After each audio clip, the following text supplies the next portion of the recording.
Imaginez une époque où les constructeurs automobiles étaient encore plus audacieux qu'aujourd'hui. Une ère où chaque nouvelle idée, aussi folle qu'elle puisse paraître, trouvait réellement son chemin dans un véhicule réel. Certaines de ces inventions étaient géniales, d'autres totalement incompréhensibles. Mais elles avaient toutes une chose en commun. Elles rendaient la conduite inoubliable.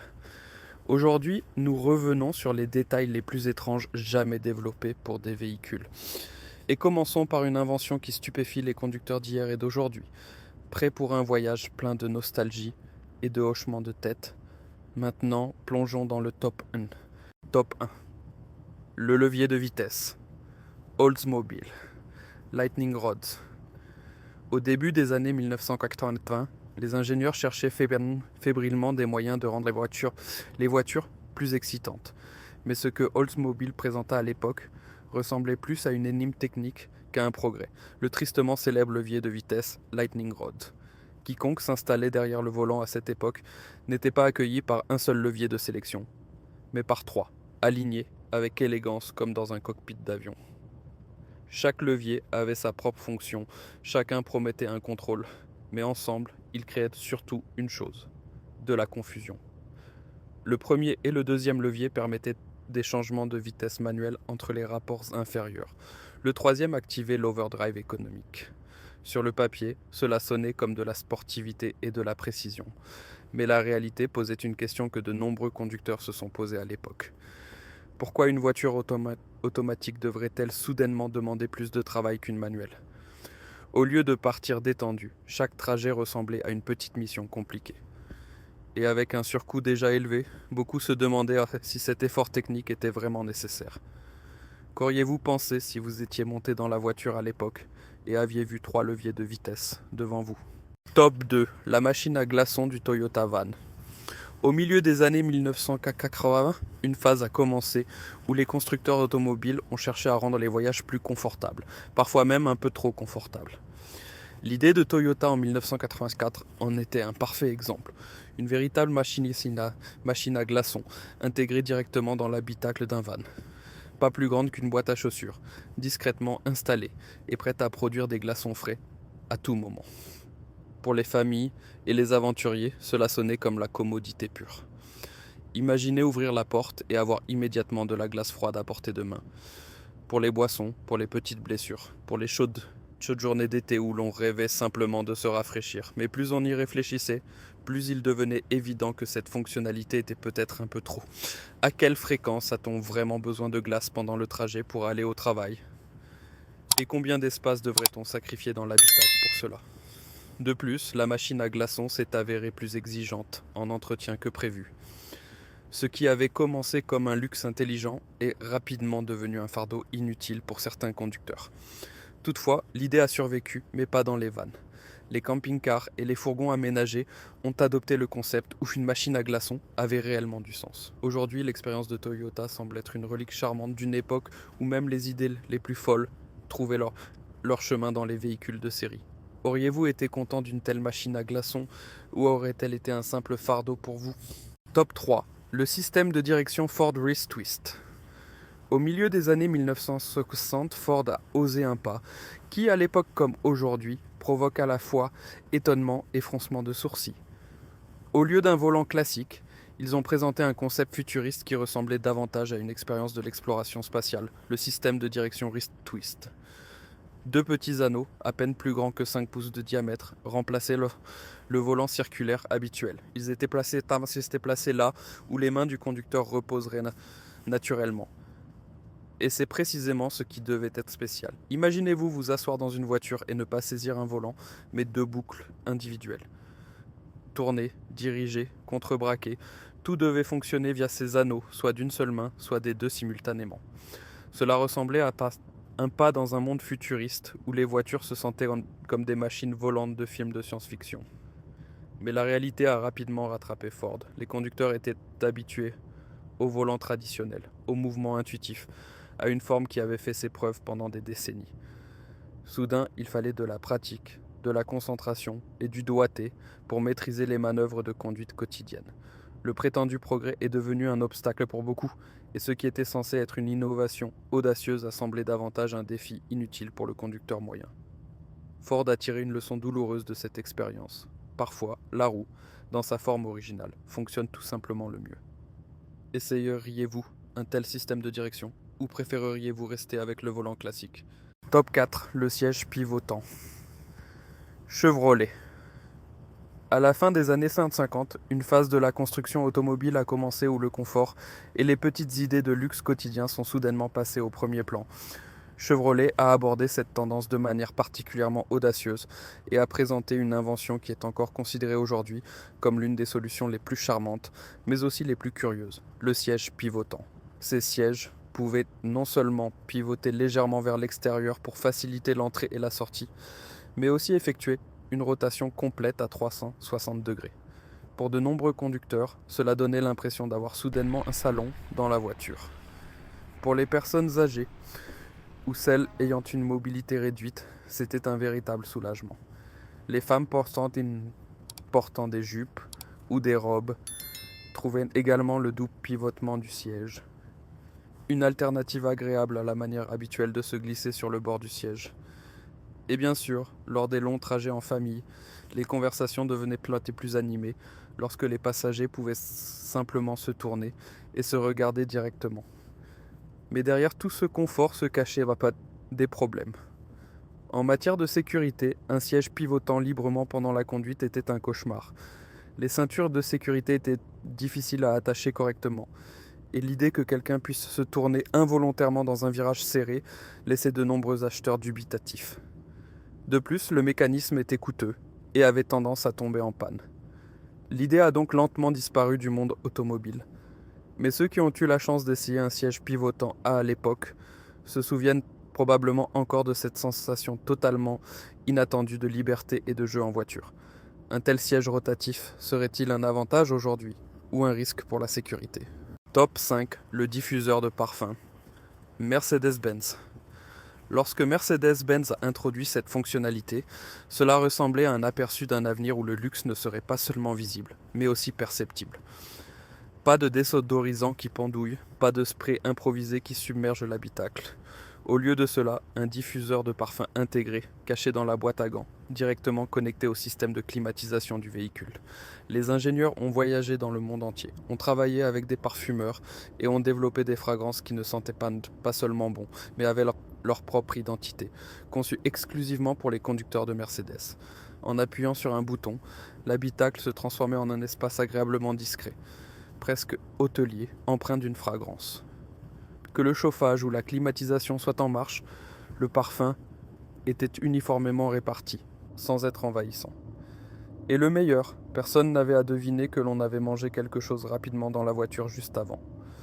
Au lieu de l'odeur de fast-food, les passagers étaient accueillis par une touche d'élégance.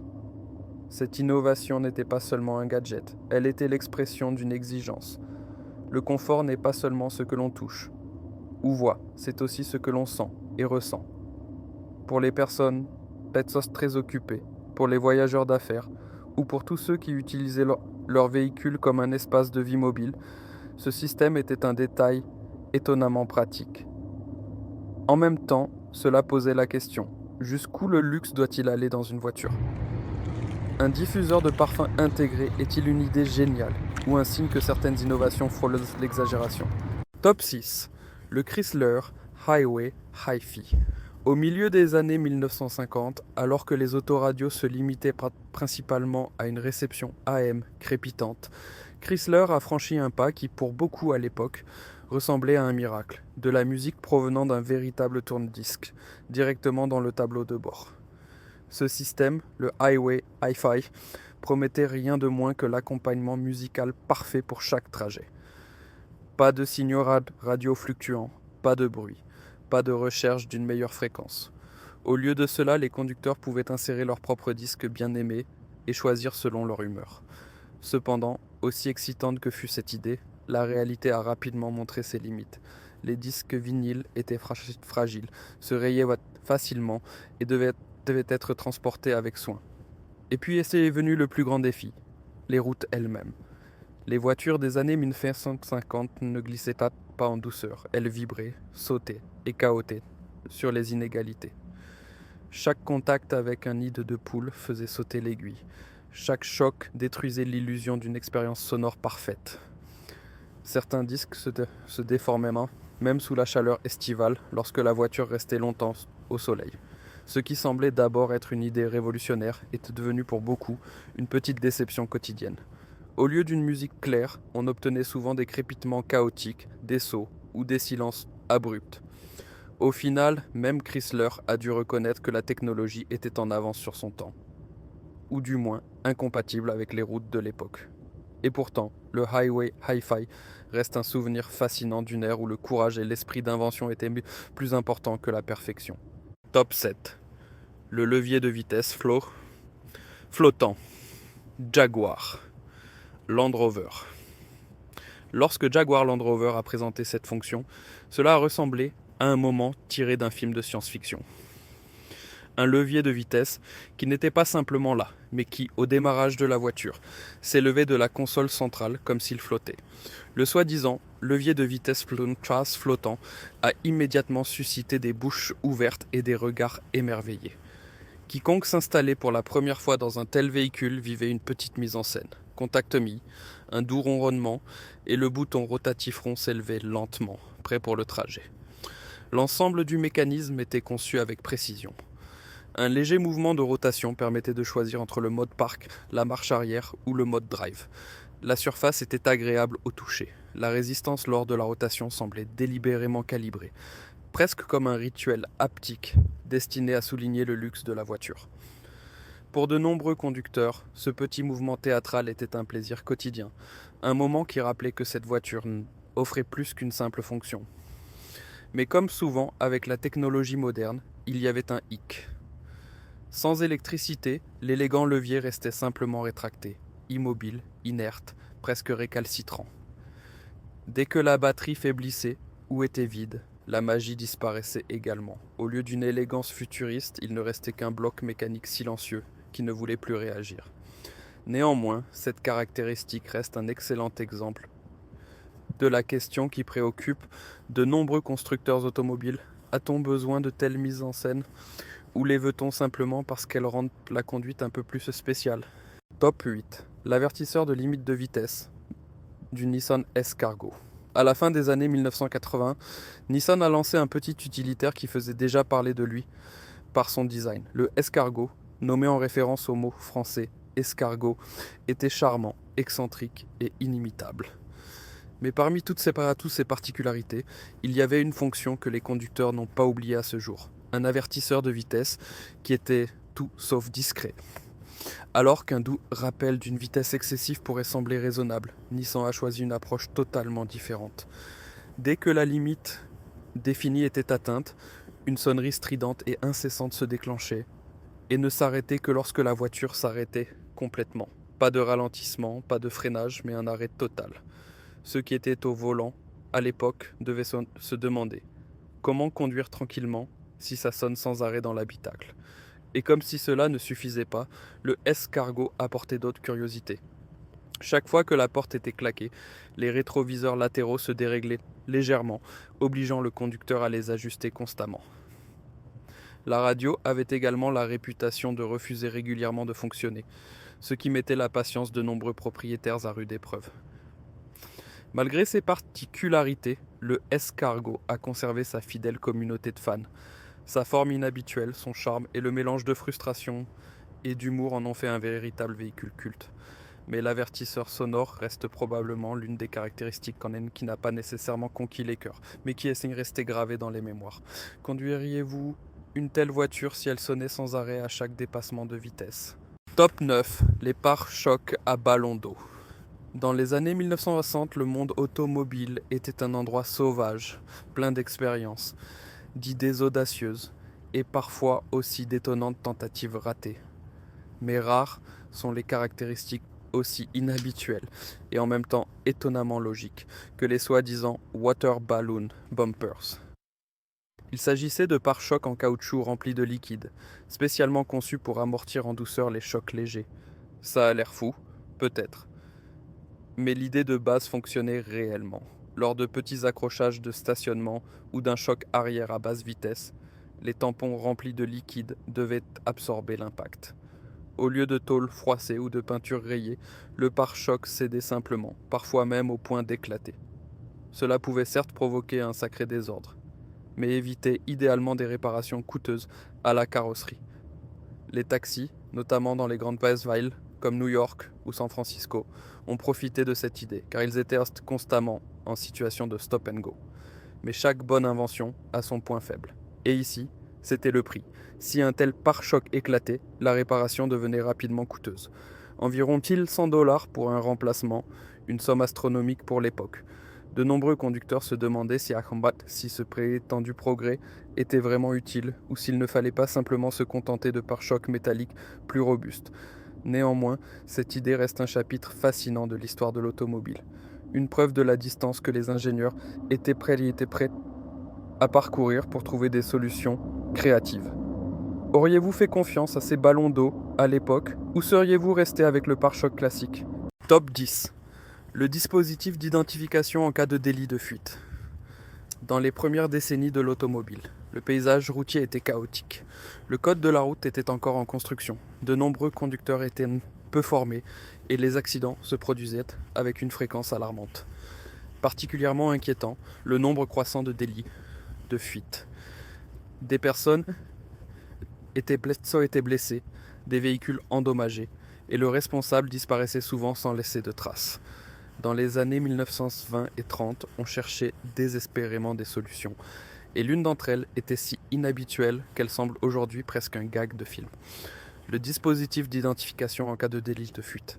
L'idée d'un avocat était aussi simple que dramatique. Un mécanisme dans le pare-choc devait se déclencher en cas d'impact et faire basculer une grande plaque sur laquelle les plaques d'immatriculation et dans certaines versions même le nom du conducteur devenait visible en lettres géantes. Ainsi, les témoins devaient pouvoir identifier le conducteur en fuite même à plus grande distance avant qu'il ne s'échappe. Une tentative audacieuse, presque théâtrale, d'imposer la responsabilité par des moyens mécaniques. Mais avec les progrès technologiques, il est vite devenu évident que cette solution ne durerait guère.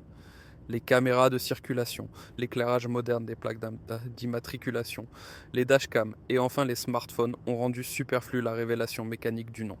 Le monde a évolué et le dispositif a disparu sans jamais percer. Néanmoins, cette invention reste un aperçu fascinant d'une époque où ingénieurs et juristes faisaient preuve d'une créativité égale, animés par le désir de résoudre un problème croissant. Pouvez-vous imaginer à quel point un accident devait sembler spectaculaire à l'époque, si un panneau géant avec un nom sortait soudainement du pare-choc ? Ainsi s'achève notre voyage à travers certaines des idées automobiles les plus étranges, les plus audacieuses et en même temps les plus charmantes du passé. Chacune de ces inventions montre à quel point le monde de l'automobile était autrefois créatif et imprévisible. Si ce voyage nostalgique vous a fasciné, abonnez-vous à la chaîne et aimez la vidéo, afin que nous puissions découvrir ensemble encore plus d'histoires oubliées.